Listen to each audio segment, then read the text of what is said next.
Assalamu alaikum, I'm Ashley Pearson Khan with Muslimi, and I'm sitting down today with artist Khaled Siddiq, all the way from the UK. He's visiting Toronto, and I'm super excited to get to talk to you today. Thank you for having me. Yeah, thank you for being here. I'm super excited to talk about all the things that you're doing. I know we're coming out of the pandemic, so what has that been like for you, like maybe during the pandemic versus now coming out of it? What is that like? Yeah, I think the pandemic definitely gave a lot of people a chance to sit and reflect, not just artists, just humanity. Right. I think a lot of people were going really fast in their life and wasn't necessarily knowing where they were going, what they were doing, what was the reason for what they were doing. So I think that pause that it gave everyone across the world.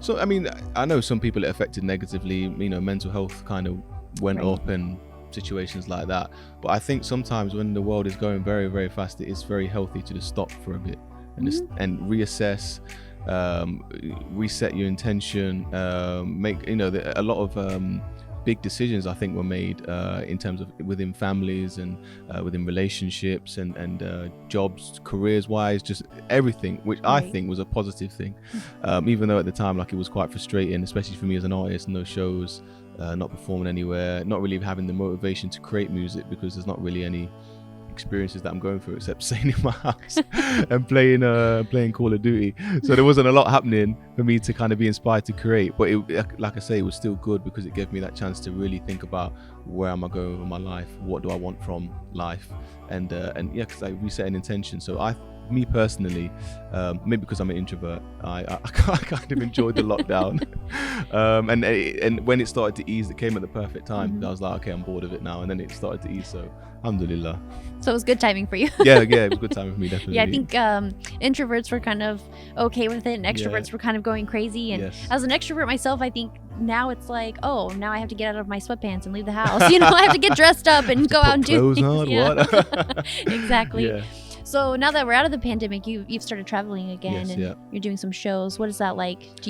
Was it hard to get back into the swing of things, to get comfortable again, or did it feel kind of natural to get back out there? Yeah, I think it was a half and half. A lot of it, like as soon as I started it again, I think my first show was in Turkey. I kind of fell back into it quite fast. Leading up to it, maybe I was like, oh, I'm not sure, I've not performed in quite a while. Right. But it's kind of like when you kind of get on the stage and start, everything's kind of, that goes there and this goes there, and you kind of fall into place quite fast, muscle memory or whatever you want to call it. That's what I was thinking. Yeah. So it's just like, I remember this, and maybe like 5 minutes into my set, I was just normal again. So definitely grateful to be, traveling again, because when I'm traveling, that's when you're getting new experiences. So you have new things that you want to talk about in your music, and things that you want to share. So I think naturally as human beings we should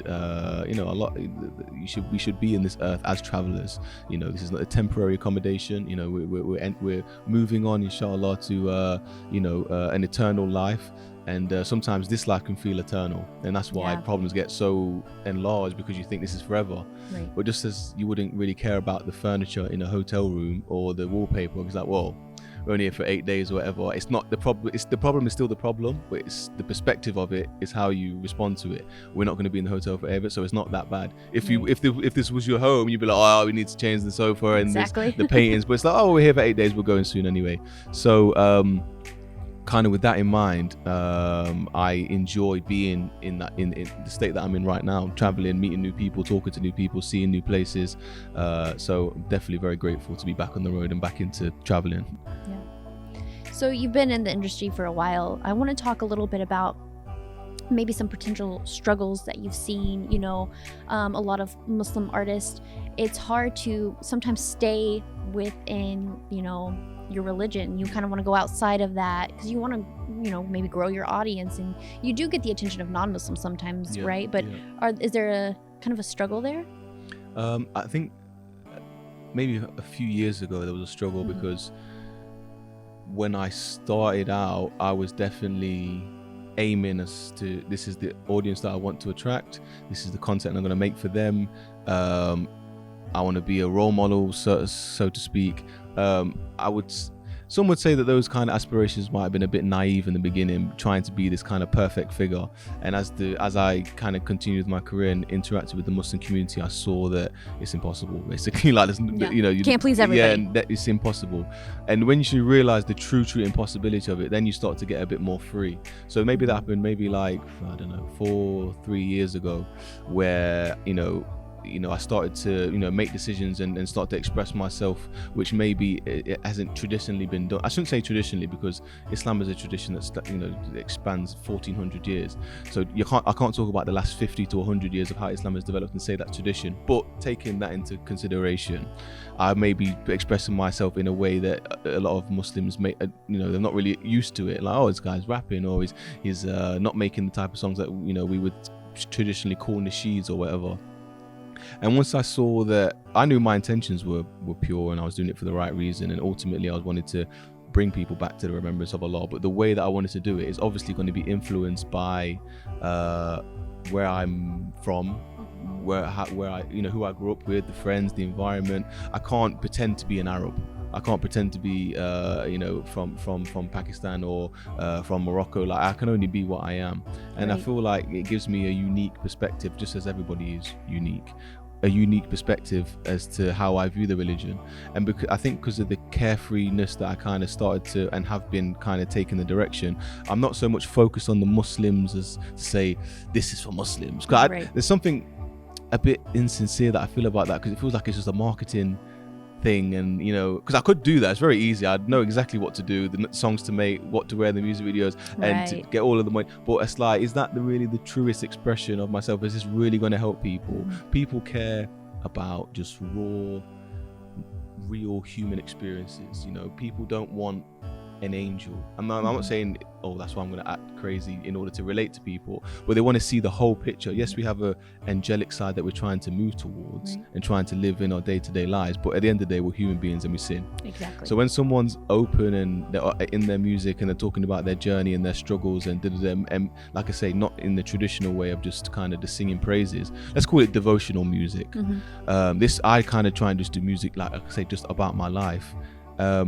And seeing that it's attracted the non-Muslim audience in a way, because I'm just a human being at the end of the day. Yes, I'm a human being that believes in Allah and His Prophet Sallallahu and His book, but I'm a human being having a human experience, dealing with pretty much the same issues as Tom and as Sarah and as whoever. So once you can kind of tap into that, then they'll find out about, oh, it's faith inspired. Like, he actually has a religion that he's using to maneuver through the world. And then I think that's what's been interesting people more, and I've been gaining attention more from the non-Muslim world, which in turn has then a kind of a bit made the Muslims support me more, because you always get supported. When you get support outside is when you get the support from your local community, wherever, as it kind of goes. So in my intention of just being me, it's naturally opened up my audience to non-Muslims, and obviously still Muslims more so, but it's catching more of a non-Muslim ear. Maybe like I'd say like 90 to 10%, but it's still and I think the more I continue to go down this road of just making music, and obviously inspired by my faith and my morals, and everything will kind of guide that, but it's still just me being a human being. I think that will start to balance out more, and there'll be more and more non-Muslims, because at the end of the day, the Islam has been sent to humanity. It wasn't sent to Muslims, it was sent to everybody. So if me as a Muslim artist, if my music is not sending that message to everybody, I think there's a problem.